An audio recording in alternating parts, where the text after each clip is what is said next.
Hi friends, good morning. I think మీరు ఈ video చూసే ఉంటారు. బెంగళూరులో కొంతమంది ఐటీ ఎంప్లాయీస్ యూనియన్ అన్న పేరుతో ఇలా మూర్తి గారి పోర్ట్రేట్ని దగ్ధం చేయడం, సే నో టు 90 అవర్స్ లేకపోతే say no to 70 hours work అని చెప్పి రకరకాలుగా ప్రొటెస్ట్ చేయడం అనేది చూసి ఉంటారు మీరు కూడా. బట్ ఈ లెవెల్లో జరగడం అయితే ఇదే ఫస్ట్ టైం అనమాట. ఈ విధంగా ఒక పోర్ట్రేట్ని కూడా దగ్ధం చేస్తున్నారు వ్యతిరేకంగా అని చెప్పి రోజు రోజుకి ఎస్కలేట్ అవుతుందని తప్పితే ఇష్యూ అనేది చల్లబడ్డం లేదు. ఏంటి ఈ బ్యాక్లాష్కి కారణం ఏంటి? ఎంత హేటెడ్ ఎందుకు వచ్చింది? మనందరికీ తెలిసిందే. ఒక 1 year బ్యాక్ ఎప్పుడో ఆయన ఒక ప్రోగ్రాంలో మాట్లాడుతూ ఈ విధంగా ఎవరైతే అంబిషియస్ యూత్ ఉన్నారో వాళ్ళందరూ కూడా ఖచ్చితంగా వారానికి 70 గంటలు మినిమం అయితే వర్క్ చేయాలి, అలా చేస్తేనే నేషనల్ ఎకనామిక్ డెవలప్మెంట్ అనేది చాలా బాగుంటుంది అని చెప్పి ఒక స్టేట్మెంట్ అయితే ఇచ్చారనమాట. ఒకసారి ఆలోచించండి మీరే, ఆయన స్టేట్మెంట్ ఇచ్చే ముందర ఏదో ఉన్నట్టు వచ్చినట్టు ఏదో మాట్లాడేస్తారంటే కాదు కదా. ఆ స్టేట్మెంట్ ఇచ్చిన తర్వాత నెక్స్ట్ జరిగే పరిణామాలు ఎలా ఉంటాయి ఇవన్నీ కూడా ఆయన తెలిసే మాట్లాడుంటారు కదా. సో అది మొత్తానికి అయితే బ్యాక్ ఫైర్ అయింది.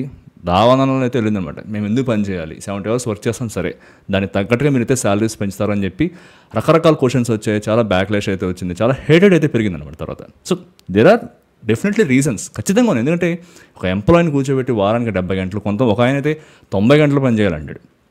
ఇన్నేసి గంటలు పనిచేస్తే వాళ్ళ వ్యక్తిగత జీవితం ఏమైపోతుంది, social at the same time cultural impact అనేది ఎంత దారుణంగా ఉంటుంది ఆ మనిషి మీద అని చెప్పి ఇలాంటివన్నీ ఆలోచించకుండా ఇస్తున్నారు వీళ్ళు కామెంట్స్ అని చెప్పి కొంతమంది అయితే పోర్ట్రే చేస్తారనమాట. అలాంటి at the same time work life balance concerns అనేవి చాలా ఉంటాయి. ఎవరు పని చేయలేరు, సస్టైనబుల్ కాదు. ఫస్ట్ ఆఫ్ ఆల్ అంత లాంగ్ అవర్స్ వర్క్ చేయడం అనేది సస్టైనబుల్ కాదు. ఈ యొక్క ఫస్ట్ ఆఫ్ ఆల్ ఇన్హ్యూమన్, అది ఎథిక్స్ అనేటువంటి స్టేట్మెంట్ అని చెప్పి చాలా బ్యాక్లాష్ అయితే వస్తుందన్నమాట. బట్ నాకేమనిపించిందంటే ఆ లెవెల్లో ఉన్నటువంటి పీపుల్ అంటే లీడర్స్ కదా వాళ్ళందరూ కూడా, ఒక దేశం యొక్క ఎకానమీని డ్రైవ్ చేయగలిగే క్యాపబిలిటీ ఉన్నటువంటి ఆర్గనైజేషన్స్ యొక్క లీడర్స్ కదా. సో అటువంటి వాళ్ళు ఒక ఊరికే వేగ్ స్టేట్మెంట్స్ అయితే ఇస్తారని చెప్పి నేను అనుకోలేదు. మేబీ వాళ్ళు అనుకున్న ఉద్దేశం ఒకలా ఉండొచ్చు, అట్ ద సేమ్ టైం వాళ్ళు దాన్ని సరిగ్గా కన్వే చేసి ఉండకపోవచ్చు. ఆయన ఏదైనా పర్సనల్గా వచ్చి ఇది నేను అనుకుందని చెప్పి నాకు చెప్పడం, just I'm telling my opinion అనమాట. ఐఎమ్ ఆల్సో అగెన్స్ట్ ఇలాంటి రూల్స్. ఎవరైతే వర్క్ లైఫ్ బ్యాలెన్స్ అనేది మెయింటైన్ చేయకుండా ఇలా పని చేయాలి, మీ వర్క్ ద్వారా దాన్ని మేము ఎక్స్ప్లాయిట్ చేసి ఒక క్యాపిటలిస్టిక్ ఎకానమీని మేము క్రియేట్ చేస్తాం, మేము పెట్టిన రూల్స్ మీరు అందరూ ఫాలో అవ్వాలి అలాంటి వాటికి నేను కూడా అగెన్స్టే.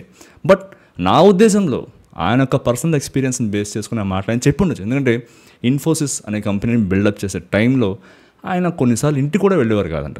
మొత్తం అక్కడే ఆల్మోస్ట్ డే అంతా కూడా అక్కడే స్పెండ్ చేయడం, అంత కష్టపడి పని చేయడం వల్లనే అటువంటి ఆర్గనైజేషన్ నేను బిల్డప్ చేయగలిగాను. సో అటువంటి జీల్ అనేది ఇప్పుడు ప్రస్తుతం ఉన్న యువతలో కూడా రావాలి అన్నట్టుగా కొద్దిగా స్ఫూర్తి కలిగించేలా చెప్పాలని అనుకుండొచ్చు. ద సేమ్ టైం నేషనల్ డెవలప్మెంట్కి, నేషనల్ ఎకనామిక్ డెవలప్మెంట్కి ఈ విధంగా పనిచేయడం వల్ల అంటే ఎక్కువ వర్కింగ్ అవర్స్ పనిచేస్తే ఎక్కువ ప్రాజెక్ట్స్ వస్తాయి, తద్వారా ఎక్కువ రెవెన్యూ జనరేట్ అవుతుంది. ఎక్కువ రెవెన్యూ జనరేట్ అయితే కొద్దిగా మనం ఎక్స్పాండ్ చేయొచ్చు, ఎక్కువ మంది పీపుల్ని మనం రిక్రూట్ చేసుకుంటే వాళ్ళందరినీ కూడా ఆ ట్యాక్స్ సిస్టంలోకి తీసుకురావచ్చు. సో ఎక్కువ మంది కూడా ట్యాక్స్ కట్టడానికి అర్హులు అవుతారు. సో వాళ్ళందరినీ కూడా నేషనల్ ఎకనామిక్ డెవలప్మెంట్లో ఒక భాగం చేయొచ్చు అన్నటువంటి ఒక పెద్ద పెద్ద లక్ష్యాలు ఉండుంటాయి. సో అవనేవి ఎక్కువ ఎక్స్పోజ్ అవ్వకుండా, బట్ అవన్నీ కూడా చెప్పుంటే బాగుండేది. అలా కాకుండా జస్ట్ ఏదో 70 hours వర్క్ చేయాలి, 90 hours వర్క్ చేయాలని చెప్పి వేగ్గా కామెంట్స్ పాస్ చేయడం. ఒక ఆయన అయితే మీరు ఏమైనా ఆదివారాలు ఇంట్లో కూర్చొని మీ యొక్క వైఫ్ ఫేస్ చూస్తుంటారు, ఇట్లా కామెంట్స్ రకరకాలుగా పాస్ చేశారనమాట. So this is all wrong.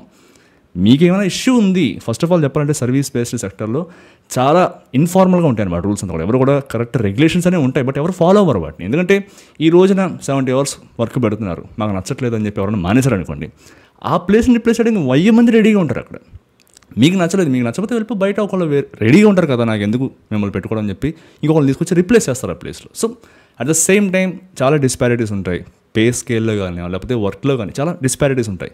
ఇంకా ఎగ్జాంపుల్ చెప్పండి, మనం ఐటీ సెక్టర్ అనుకుంటాం, హాస్పిటాలిటీ సెక్టర్లో కొంతమంది వర్కర్స్ డైలీ 14 hours వర్క్ చేస్తారు, మరి వాళ్ళ గురించి ఎవరు మాట్లాడలేదు కదా. సో ఇలా చూసుకుంటే రెగ్యులేషన్స్ అనేవి చాలా స్ట్రిక్ట్ చేయాల్సిన అవసరం ఎంతనా ఉంది. సో ఇది నాకు ఒపీనియన్. ఫస్ట్ ఆఫ్ ఆల్ ఏదైనా చేయాలనుకుంటే గవర్నమెంట్ యాక్షన్లోకి దిగి కొద్దిగా స్ట్రిక్ట్గా రెగ్యులేషన్స్ అనేవి ఫాలో అయ్యేలా చేస్తే, అంటే కంపెనీస్ ఇవన్నీ కూడా చాలా స్ట్రిక్ట్గా ఫాలో అయ్యేలా కొద్దిగా ఆర్డర్స్ ఏమైనా చేస్తే ఈ ఇష్యూ ఎక్కడికన్నా చల్లారుతుందని చెప్పి నాకైతే అనిపించింది అనమాట. ఈ విధంగా పోర్ట్రేట్ దగ్ధం చేయడం అనేది నాకు కొద్దిగా సరిగా అనిపించలేదు. సో మీ యొక్క ఒపీనియన్ ఏంటో కింద కామెంట్ సెక్షన్లో మెన్షన్ చేయడానికి అయితే ట్రై చేయండి.